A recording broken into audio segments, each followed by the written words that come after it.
शिवाय। नमस्कार, मैं हूं एस कुमार, अंक विज्ञान विशेषज्ञ। यूट्यूब के इस चैनल में आपका स्वागत है।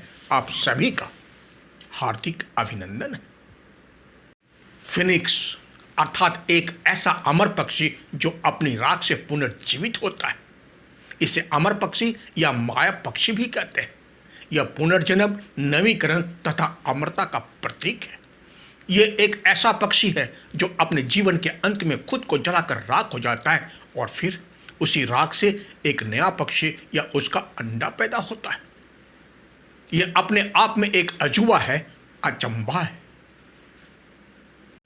ठीक उसी प्रकार मूलांक 4 भाग्यांक 7 तथा मूलांक 7 भाग्यांक 4 का जब विपरीत क्रॉस कनेक्शन बनता या होता है, तब युगोपरांत ऐसे मानव का पुनः स्त्री तथा पुरुष के रूप में धरती लोक में पुनर्जन्म होता है। और जब स्त्री पुरुष के रूप में मिलते हैं तो इसे यूनिवर्सल लव की संज्ञा दी जाती है, अर्थात ब्रह्मांड की ऊर्जा के द्वारा उत्पन्न प्राणी के रूप में जन्म लेता है और पुनः इन दोनों के अंदर प्यार का पुनः अद्भुत संचार होता है। सभी कहते हैं मूलांक 4 अर्थात राहु, मूलांक 7 अर्थात केतु जब आपस में मिलते हैं तब बॉडी कंप्लीट होता है। कई बार जब एक धारणा मन मस्तिष्क में बैठ जाता है तो उसे ही सही मानकर वही धारणा हम अपने मन मस्तिष्क में बैठा लेते हैं, जो एक धारणा को जन्म देता है और हम उसी धारणा के शिकार हो जाते हैं।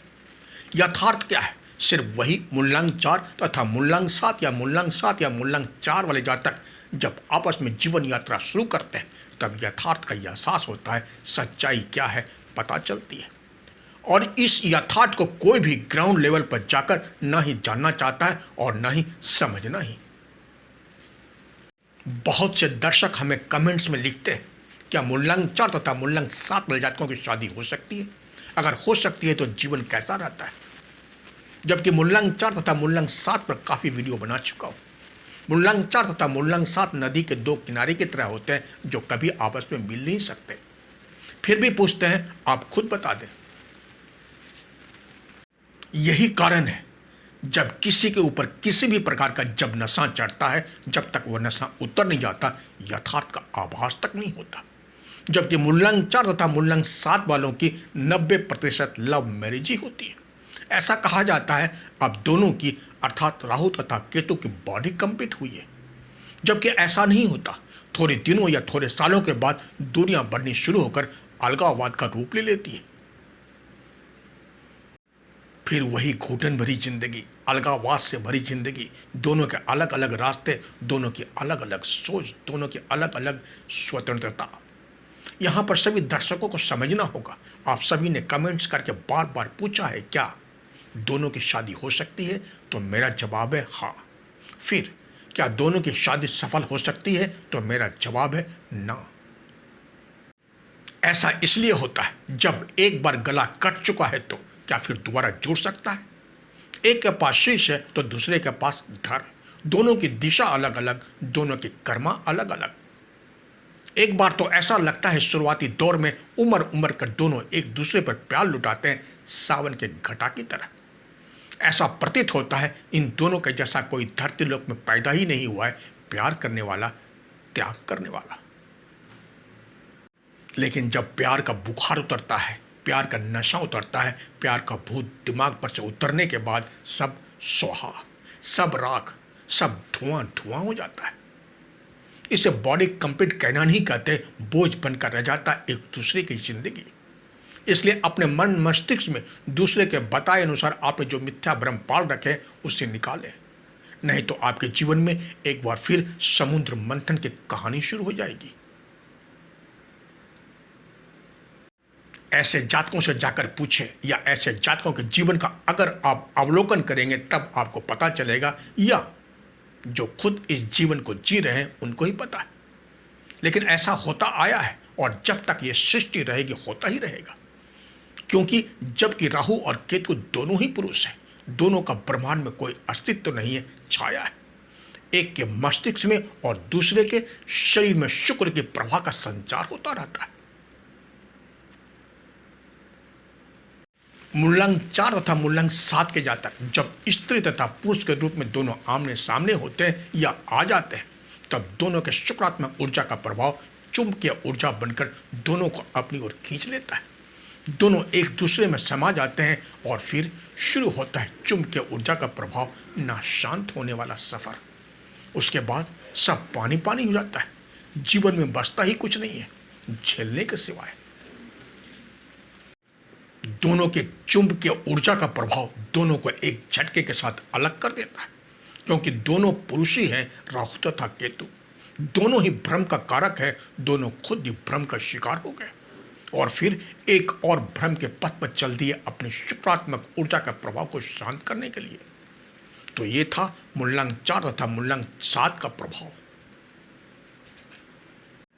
वीडियो के शुरुआत में ही बताया है, एक ऐसा पक्षी जो अपने अंत समय में खुद को जलाकर राख कर देता है और उसी राख से पुनः पुनर्जन्म होता है। इनके लिए यह एक प्रक्रिया का हिस्सा है। पहले राख, फिर उसके बाद फिर से जीवन। आपने महाभारत काल में जरासंध का नाम जरूर सुना होगा। भीम जरासंध से कुश्ती लड़ते समय कई बार जरासंध के शरीर को 2 भागों में चीरकर फेंक देता था, लेकिन जरासंध के दोनों शरीर का भाग पुनः एक होकर जीवित हो जाया करता था। थक हार कर भीम लाचार होकर श्री कृष्ण की तरफ देखकर मन ही मन बोले, हे मधुसूदन, अब आप ही कोई रास्ता दिखाएं। तब श्री कृष्ण मुस्कुराते हुए एक तिनका को चीरकर 2 भाग करके दोनों भाग को विपरीत दिशा में फेंक दिए।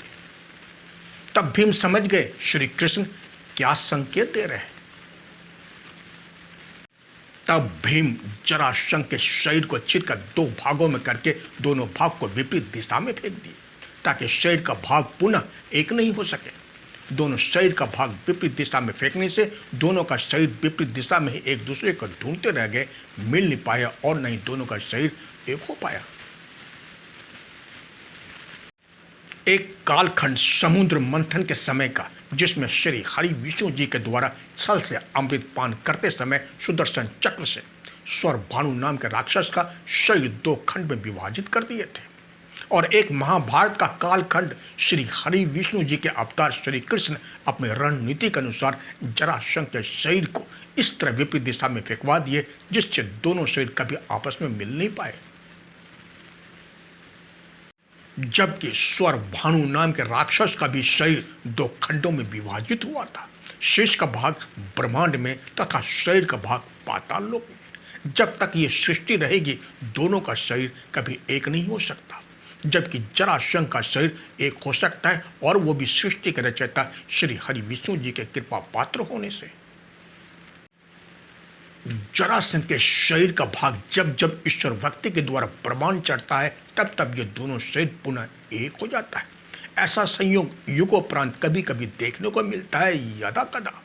ये तभी मिलते हैं या मिल पाते हैं जब ईश्वर की घोर आराधना करते हैं, तपस्या करते हैं, साधना करते हैं, तभी इनको भक्ति का फल मिलता है। जब ये मिलते हैं, इनमें अटूट प्यार होता है।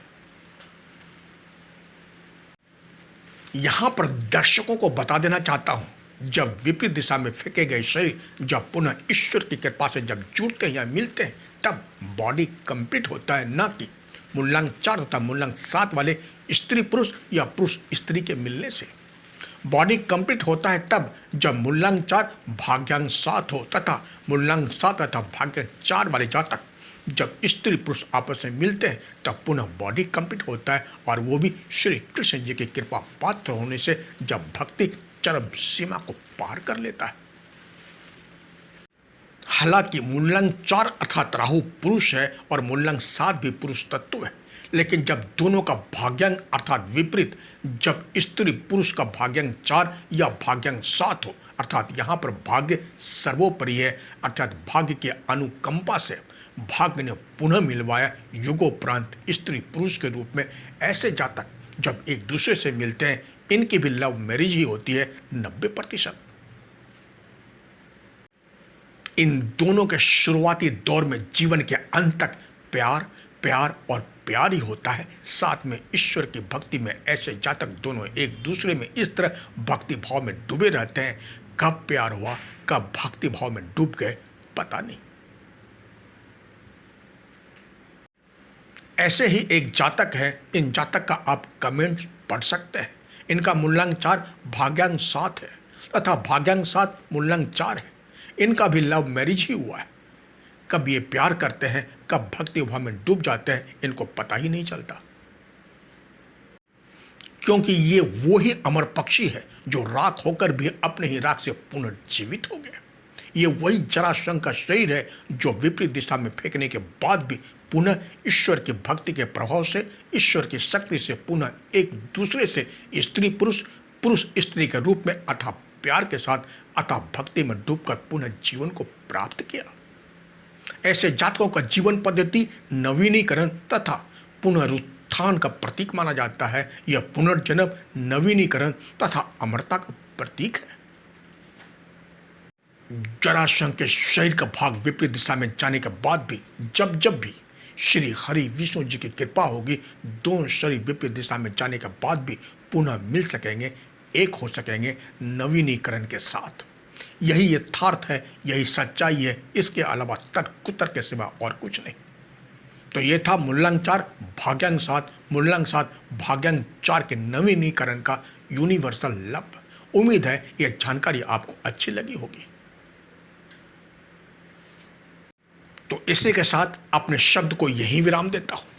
अब तक आपने मेरे चैनल को सब्सक्राइब नहीं किए हैं तो इसे जरूर करें तथा बेल आइकन को जरूर दबाएं, ताकि जब भी नया वीडियो अपलोड होगा इसकी जानकारी आपको पहले मिल जाएगी। एवं लाइक, शेयर तथा कमेंट बॉक्स में जाकर कमेंट जरूर करें। तो इसी के साथ आप स्वस्थ रहें, मस्त रहें, सदा खुश रहें, अपने आसपास सफाई का ध्यान जरूर रखें। अगर आपको व्यक्तिगत जानकारी चाहिए तो आप मेरे मोबाइल नंबर पर संपर्क करके अपॉइंटमेंट ले सकते हैं।